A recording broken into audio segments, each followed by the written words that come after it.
नमस्कार दोस्तों, एक बार आप सबका फिर से बहुत बहुत स्वागत है आप सभी के अपने YouTube चैनल डियर गुरुजी पर। सुबह जैसा कि आप सभी को पता है कि डेली चार्ज का 50 मिनट पर यानी कि 5 या 10 मिनट पहले आपकी जो क्लास ही स्टार्ट होती है जीके और जीएस की।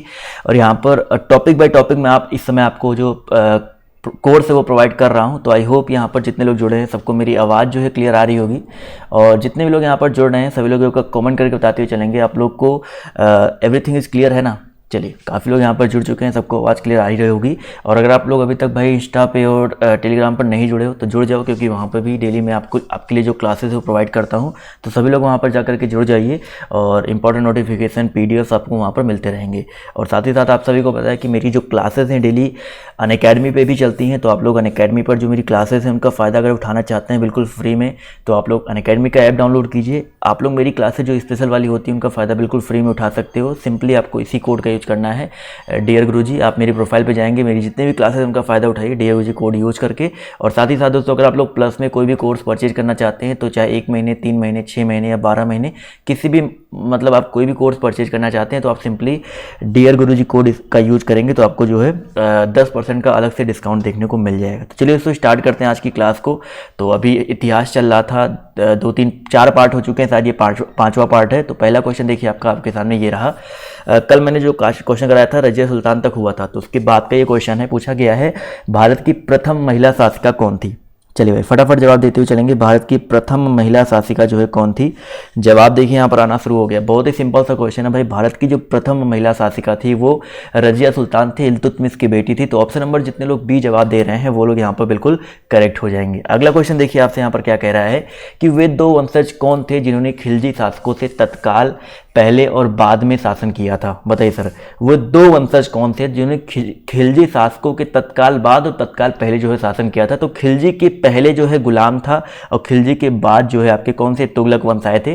तो जितने लोगों ने यहाँ पर ऑप्शन नंबर सी जवाब दिया भाई, तो गुलाम वंश जो है आपका चला था 1206 से लेकर 1290 तक, और उसके बाद खिलजी वंश आया था। उसके बाद तुगलक वंश चला जो आपका चला था वो 1320 से लेकर 1414 ईस्वी तक चला था। अगला क्वेश्चन देखिए आपसे यहाँ पर क्या बोला गया, ध्यान से देखिएगा।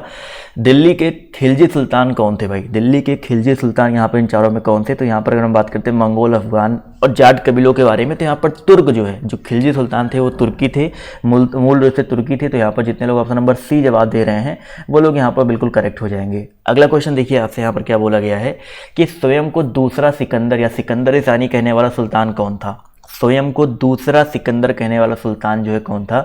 जवाब देखिए यहाँ पर आना शुरू हो गया है। काफ़ी लोग अलाउद्दीन खिलजी जवाब दे रहे हैं। तो यहाँ पर ऑप्शन नंबर जो इसका भी है, वेरी इंपॉर्टेंट क्वेश्चन। अगर आपके सिकंदर सानी या दूसरा सिकंदर करके आपके पेपर में आता है तो याद रखिए दोस्तों, अलाउद्दीन खिलजी यहाँ पर बिल्कुल करेक्ट हो जाएगा। अगला क्वेश्चन देखिए आपसे यहाँ पर क्या पूछा गया, ध्यान से देखिएगा कि सल्तनत वंश की विशालतम स्थायी सेना जिसका भुगतान सीधा राज्य द्वारा किया जाता था, ये बनाई थी किसने। यानी कि सल्तनत वंश की विशालतम स्थायी सेना जो है किसके द्वारा बनाया गया था। तो याद रखिए दोस्तों, यहाँ पर भी जो करेक्ट आंसर आपका हो जाएगा अलाउद्दीन खिलजी, क्योंकि भाई अलाउद्दीन खिलजी जो है खिलजी वंश का सबसे सफलतम, सबसे योग्य शासक माना जाता था। और इसके अलावा ये भी जो विशालतम स्थायी सेना है इसकी स्थापना भी इसी ने की थी। अगला क्वेश्चन देखिए आपसे यहाँ पर क्या कह रहा है कि दक्षिण विजय करने का मिशन अलाउद्दीन खिलजी ने किसे सौंपा था। देखिए ये शायद में भी आप लोग एक मूवी भी देखी होंगी, उसमें आपके वो शायद अलाउद्दीन खिलजी को दिखाया गया है।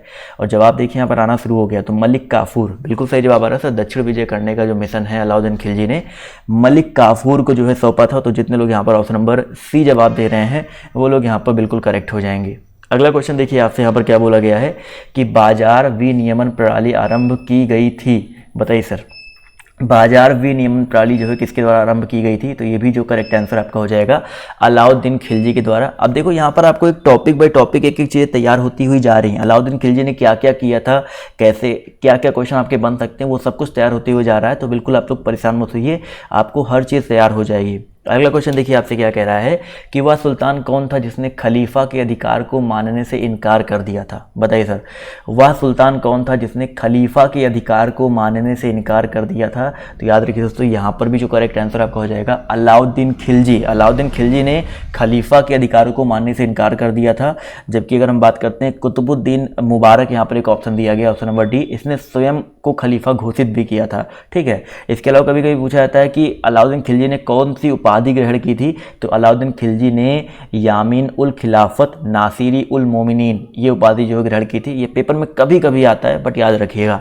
अगला क्वेश्चन देखिए क्या कह रहा है कि भारत में निम्नलिखित में से किसे तूती ए हिंद या भारत का तोता कहा जाता था? बताइए सर, तूती ए हिंद बोले या भारत का तोता बोले एक ही चीज़ होता है। तो याद रखिए दोस्तों, यहाँ पर अमीर खुसरो, बिल्कुल सही बात है। जितने भी लोग यहाँ पर अमीर खुसरो जवाब दे रहे हैं वो लोग यहाँ पर बिल्कुल करेक्ट हो जाएंगे। अगला क्वेश्चन देखिए आपसे यहाँ पर क्या बोला गया है कि निम्नलिखित में से बलबन से लेकर गयासुद्दीन तुगलक तक सभी सुल्तानों के संरक्षण का किसने उपभोग किया? बताइए सर, बोला जाता है ना सभी सुल्तानों के संरक्षण का किसने उपभोग किया, तो यहाँ पर अमीर खुसरो जो है करेक्ट हो जाएगा। इसने 7 सुल्तानों का काल देखा था, ये चीज़ याद रखिएगा। ऑप्शन नंबर जो इसका सी है यहाँ पर बिल्कुल करेक्ट हो जाएगा। अगला क्वेश्चन देखिए, वेरी इंपॉर्टेंट है कि किस कारण से मोहम्मद बिन तुगलक असफल व्यक्ति था? बताइए सर, असफल व्यक्ति वो क्यों था, किस रीजन से था? तो मोहम्मद बिन तुगलक को असफल व्यक्ति मानने का मेन रीजन ये था कि वो व्यवहारिक राजनेता नहीं था। ठीक है, तो यहाँ पर जितने लोगों ने ऑप्शन नंबर बी जवाब दिया है वो लोग यहाँ पर बिल्कुल करेक्ट हो जाएंगे। अगला क्वेश्चन देखिए आपसे यहाँ पर क्या बोला गया है, वर्तमान दौलताबाद जहां मोहम्मद बिन तुगलक ने दिल्ली से राजधानी को स्थानांतरित किया था किसके समीप स्थित है? बताइए सर, दौलताबाद आपके बारे में बताना है कि देखिए 2 क्वेश्चन आपके तैयार होंगे कि दौलताबाद को स्थानांतरित किया गया था दिल्ली से। अब आपको किसने किया था? मोहम्मद बिन तुगलक ने किया था। अब दौलताबाद कहाँ पे स्थित है? तो याद रखिए दोस्तों, ये जो है औरंगाबाद। ठीक है, औरंगाबाद के समीप स्थित है। तो जितने लोग यहाँ पर ऑप्शन नंबर बी जवाब दे रहे हैं, दौलताबाद महाराष्ट्र का एक नगर है, ये भी याद रखिएगा। प्राचीन नाम इसका देवगिरी है और औरंगाबाद जिले में आपका अवस्थित है। अगला क्वेश्चन देखिए आपसे कह रहा है, भारत में चमड़े का प्रतीक मुद्रा किसने प्रारंभ किया था? बताइए सर, भारत में चमड़े की प्रतीक मुद्रा जो है किसने स्टार्ट की थी? तो यहाँ पर जो करेक्ट आंसर आपका क्या हो जाएगा दोस्तों? मोहम्मद बिन तुगलक। बिल्कुल सही बात है सर, भारत में चमड़े की प्रतीक मुद्रा जो है मोहम्मद बिन तुगलक ने स्टार्ट करवाया था। अगला क्वेश्चन देखिए आपसे क्या कह रहा है कि मनियारों का राजकुमार किसे कहा जाता है? मनियारों का राजकुमार जो है किसे कहा जाता है? तो वेरी इंपॉर्टेंट क्वेश्चन है। यहाँ पर भी जो करेक्ट आंसर आपको होगा दोस्तों मोहम्मद बिन तुगलक ही होगा। तो यहाँ पर ये भी याद रखिएगा कि मनियारों का राजकुमार जो है मोहम्मद बिन तुगलक को कहा जाता है।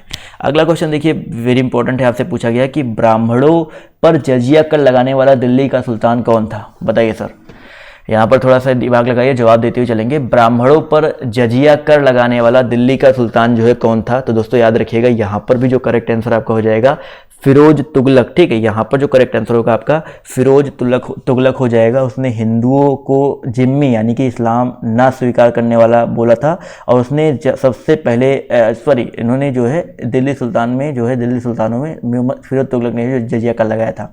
कभी कभी जजिया कर से एक क्वेश्चन आता है कि सबसे पहले जो है जजिया कर लगाने का श्रेय किस को है? तो मोहम्मद गोरी ने सबसे पहले लगाया था।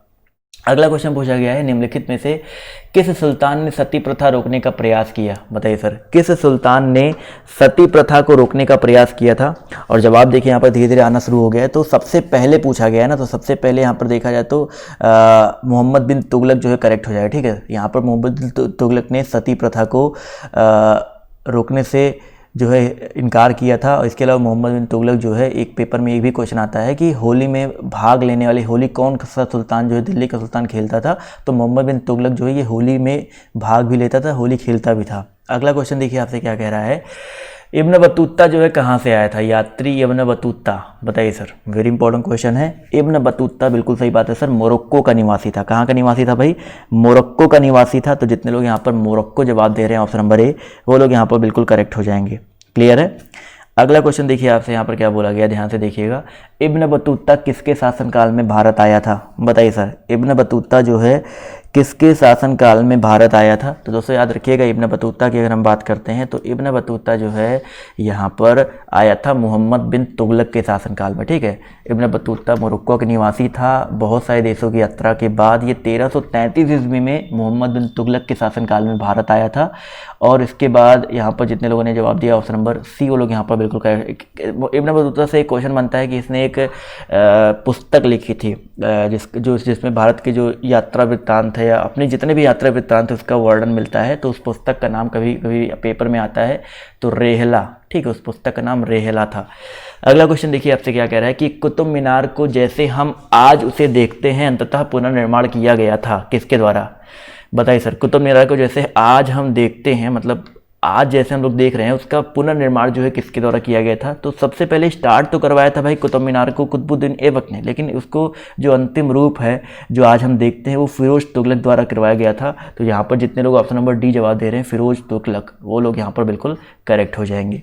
अगला क्वेश्चन देखिए आपसे क्या कह रहा है, ध्यान से देखिएगा। निम्नलिखित दिल्ली के सुल्तानों में से, ध्यान देखिए, निम्नलिखित दिल्ली के सुल्तानों में से किसने उत्तर भारत में कई शहरों की स्थापना की, बताइए सर। फटाफट यहाँ पर जवाब जो है देते हुए चलेंगे। निम्नलिखित दिल्ली के सुल्तानों में से किसने उत्तर भारत में कई शहरों की स्थापना की, दोस्तों याद रखिएगा फिरोज शाह तुगलक, ठीक है। जितने भी लोग यहाँ पर फिरोज शाह तुगलक जवाब दे रहे हैं ये यहाँ पर बिल्कुल करेक्ट हो जाएंगे। फिरोज शाह तुगलक ने 300 नवीन नगरों का जो निर्माण है वो करवाया था, और बहुत सारे कुछ इंपॉर्टेंट मैं आपको बता देता हूँ, जैसे फतेहाबाद हो गया, फिरोजपुर हो गया, जौनपुर हो गया, फिरोजाबाद हो गया, ये कुछ प्रमुख नगर थे जो उसके द्वारा स्थापित किए गए थे। अगला क्वेश्चन देखिए क्या कह रहा है कि किस वंश के सुल्तानों ने सबसे अधिक समय तक शासन किया था। भाई अगर आपको मज़ा आ रहा है, क्लास समझ में आ रही है और इसी तरह की और भी क्लासेस चाहते हैं तो वीडियो को लाइक करते हुए चलिएगा। और 5:30 बजे आप सभी को बताया ना अनअकैडमी पे मेरी क्लास है, तो उस क्लास को देखना मत भूलिएगा।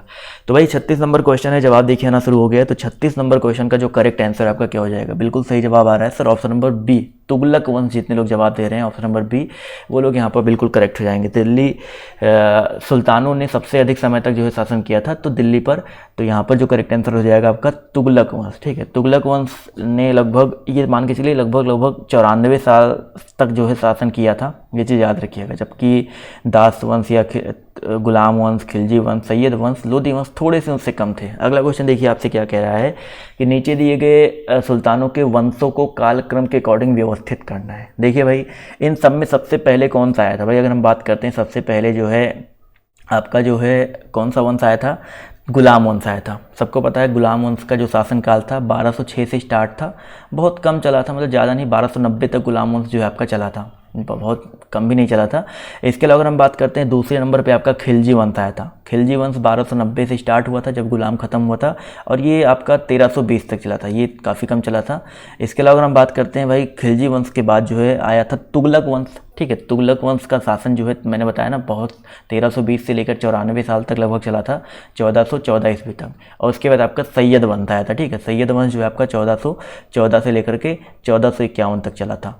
तो यहाँ पर याद रखिएगा 4 1 2 3 बिल्कुल सही जवाब आ रहा है। ऑप्शन नंबर जो इसका डी है 4 1 2 3 वो यहाँ पर बिल्कुल करेक्ट हो जाएगा। और सैयद वंश के बाद जो है लोधी वंश आया था जो कि आपका 1451 से जब लोधी खत्म हुआ था 1526 तक जो पानीपत की पहली लड़ाई तक चला था। तो यहाँ पर ये चीज़ याद रखिएगा। अगला क्वेश्चन देखिए आपसे क्या कह रहा है कि भारत में तुगलक वंश के बाद कौन सा वंश शासन में आता है, बताइए सर। भारत में तुगलक वंश के बाद, अभी मैंने आपको बताया ना पहले गुलाम वंश, फिर खिलजी वंश, फिर तुगलक वंश, फिर कौन आता है भाई, सैयद वंश आता है। बिल्कुल सही बात है। पीछे वाला अगर आपने यहाँ से थोड़ा ध्यान दिया होता तो तुगलक के बाद क्या आता है, सैयद आता है। 1400 आपका ये 14 से स्टार्ट होता है। तो यहाँ पर ऑप्शन नंबर जो इसका डी है यहाँ पर बिल्कुल करेक्ट हो जाएगा। अगला क्वेश्चन देखिए आपसे क्या कह रहा है कि लोधी वंश का संस्थापक बताइए कौन था। लोधी वंश का संस्थापक, बिल्कुल सही बात है सर। लोधी वंश का जो संस्थापक था वो बहलोल लोधी था, बिल्कुल सही बात है। जितने भी लोग यहाँ पर ऑप्शन नंबर सी जवाब दे रहे हैं बहलोल लोधी, वो लोग यहाँ पर बिल्कुल करेक्ट हो जाएंगे। क्लियर है। अगला क्वेश्चन देखिए आपसे यहाँ पर क्या कह रहा है, दिल्ली सल्तनत का राज्यकाल कब समाप्त हुआ।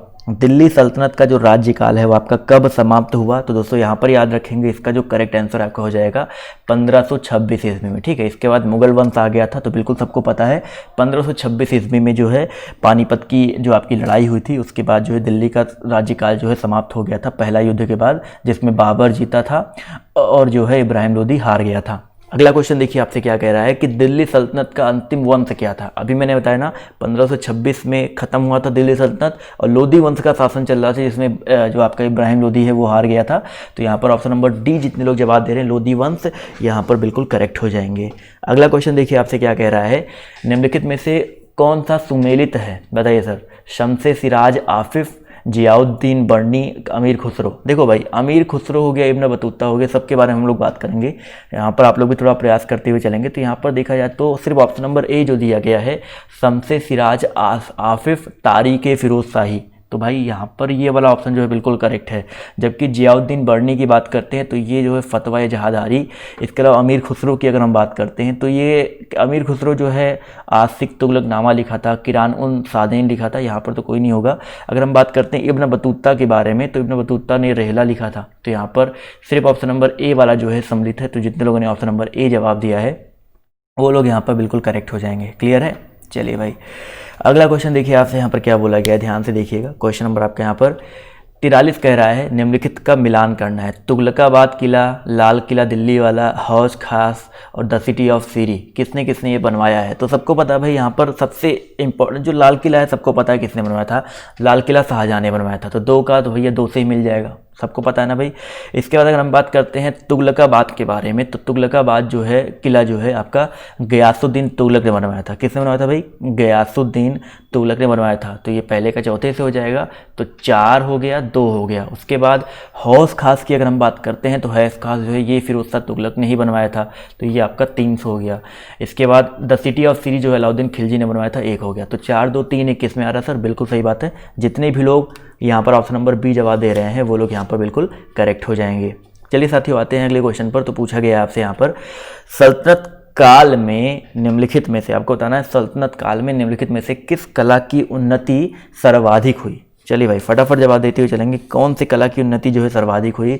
चित्रकला, नृत्य कला, स्थापत्य कला या आपके संगीत कला? तो 44 नंबर क्वेश्चन में अगर देखा जाए तो आपका यहाँ पर जो स्थापत्य कला, ठीक है, सल्तनत काल में भारतीय स्थापत्य कला के क्षेत्र में बहुत सारा विकास हुआ था। तो ऑप्शन नंबर जो इसका बी है यहाँ पर बिल्कुल करेक्ट हो जाएगा। अगला क्वेश्चन देखिए आपसे क्या कह रहा है कि सूफी परंपरा में पीर से क्या आशय है? सूफी परंपरा, देखिए सूफी और भक्ति आंदोलन जो है बहुत मतलब जोरों पर था। यहाँ से भी क्वेश्चन आपके बनते ही बनते हैं।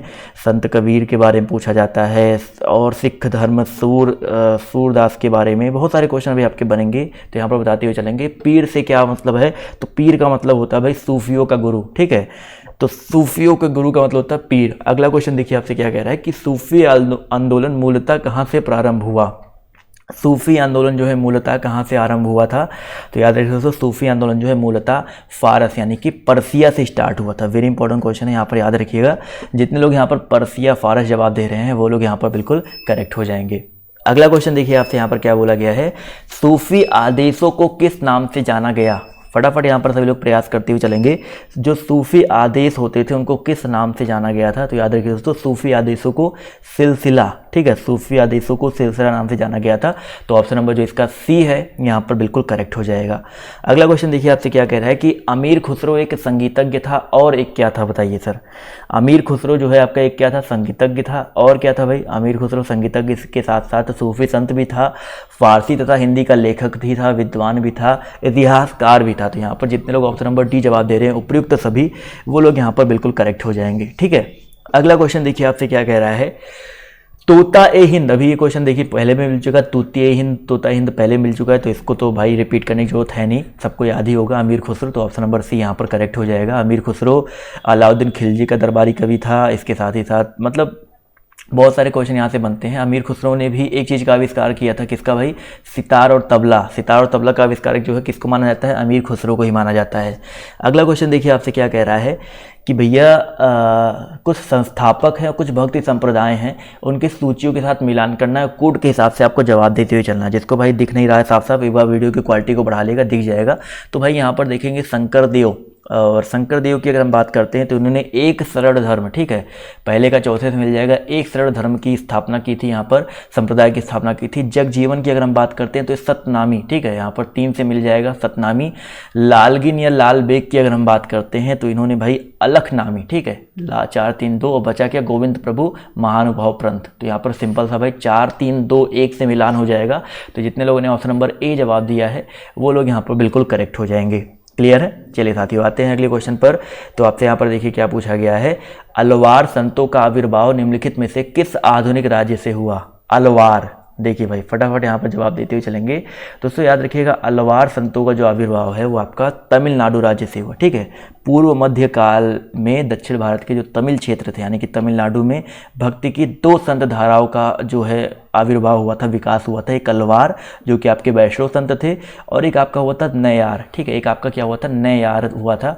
ये भी आपका तमिलनाडु, नयनार बोलते हैं, माफ़ कीजिएगा, ये भी आपका जो है तमिलनाडु से स्टार्ट हुआ था। और ये आपका जो है शैव संत थे, ये वैष्णव संत थे अलवार, और ये आपके शैव संत थे। तो ऑप्शन नंबर जो इसका ए है यहाँ पर बिल्कुल करेक्ट हो जाएगा। अगला क्वेश्चन देखिए आपसे यहाँ पर क्या कह रहा है कि भक्ति प्रचारक शंकर देव ने निम्नलिखित प्रादेशिक भाषाओं में से किसका उपयोग करके उसे लोकप्रिय बना दिया।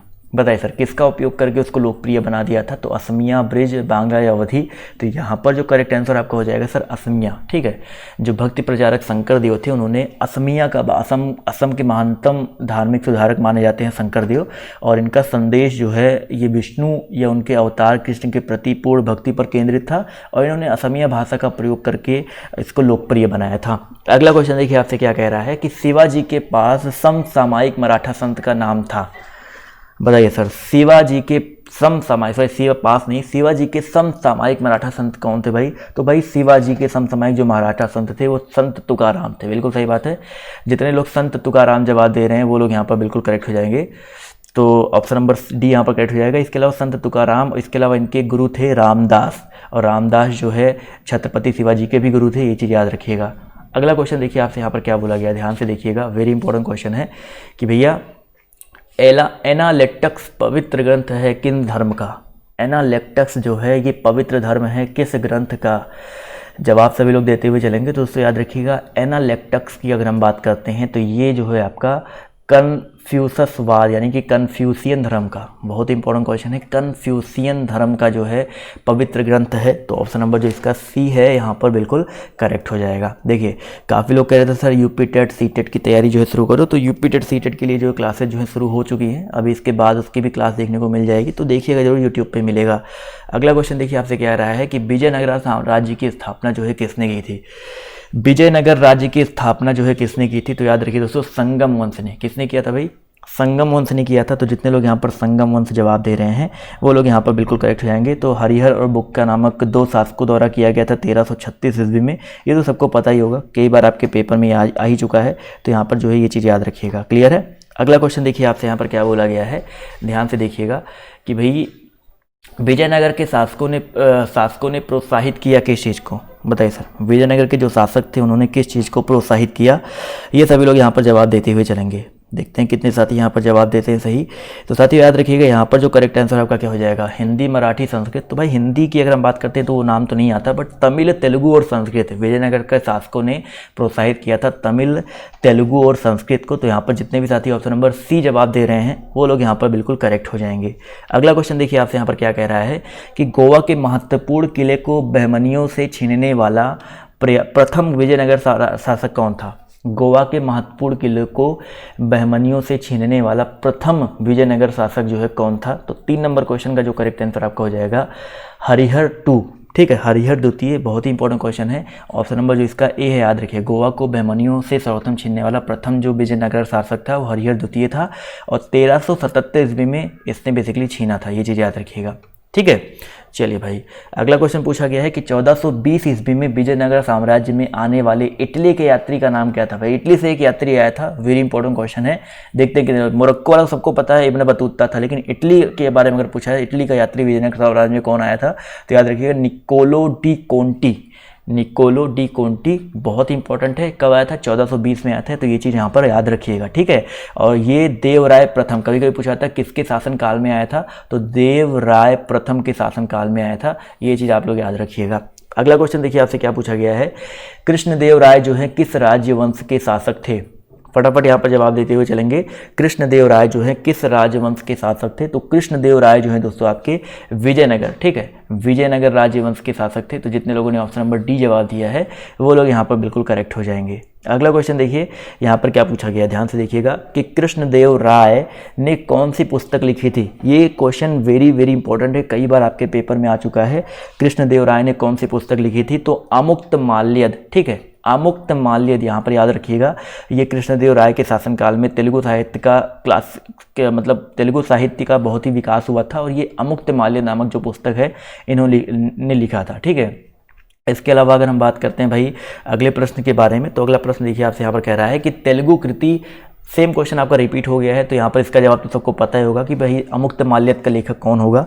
जवाब देखिए कुछ लोग का यहाँ पर सही आ रहा है, कुछ लोग का नहीं आ रहा है, तो याद रखिए दोस्तों इसका जो करेक्ट आंसर आपका हो जाएगा कृष्णदेव राय यहाँ पर करेक्ट हो जाएगा। क्लियर है? चलिए भाई अगला क्वेश्चन पूछा गया है कि निम्नलिखित में से कौन सी साहित्यिक कृति कृष्णदेव राय ने लिखी थी। सेम क्वेश्चन अलग अलग में पूछा गया है, बट कोई बात नहीं, इससे आपको एक कंठस्थी हो जाएगा, याद ही हो जाएगा, तो इसको स्किप कर देते हैं, मुक्त माल्यद पर टिक करते। ठीक है, अगला क्वेश्चन देखिए आपसे यहाँ पर क्या पूछा गया, ध्यान से देखिएगा कि विजयनगर राज्य के मध्यकालीन नगर को आजकल क्या कहते हैं। बताइए सर, विजयनगर के मध्यकालीन नगर को आजकल हम लोग क्या बोलते हैं? तो भाई विजयनगर के मध्यकालीन नगर को आजकल हम्पी बोला जाता है। ठीक है, हम्पी कर्नाटक में अवस्थित सबको पता है, और विजयनगर साम्राज्य की राजधानी भी हम्पी ही थी, और हम्पी यूनेस्को की विश्व विरासत स्थलों की सूची में भी जो है शामिल है। तो यहाँ पर जितने लोगों ने ऑप्शन नंबर सी हम्पी जवाब दिया है वो लोग यहाँ पर बिल्कुल करेक्ट हो जाएंगे। क्लियर है साथियों? चलिए भाई बहुत ही अच्छी बात है, अगले क्वेश्चन की तरफ बढ़ते हैं। देखिए अगला क्वेश्चन आपसे यहाँ पर क्या पूछा गया कि हम्पी के स्मारकों के समूहों का निर्माण जो है किसने किया था। क्वेश्चन नंबर आपका यहाँ पर देखिए 11 है, सभी लोग जवाब देते हुए चलेंगे। हम्पी के स्मारकों के समूह का निर्माण जो है किसने किया था? तो दोस्तों याद रखिएगा हम्पी के स्मारकों के समूह का निर्माण जो है हरिहर और बुक्का। ठीक है, बिल्कुल सही बात है, हरिहर और बुक्का ने जो है किया था। तो ऑप्शन नंबर जो इसका ए है यहाँ पर बिल्कुल करेक्ट हो जाएगा। ठीक है दोस्तों, अब देखिए 5:30 बजे जो है अनअकैडमी पर क्लास चलेगी, उसमें तो आप लोग आइएगा ही आइएगा, लेकिन यहाँ पर देखिए मैंने नेक्स्ट वीडियो करके एक वीडियो का लिंक दिया है, तो अगर आप लोग तैयारी कर रहे हैं, टीचर बनना चाहते हैं, तो इस वीडियो को जरूर जा करके देखिएगा। तो अभी के लिए इस वीडियो में सिर्फ इतना ही, अभी के लिए बाय बाय, टेक केयर, जय हिंद, जय भारत, मिलते हैं आप सभी से नेक्स्ट वीडियो में।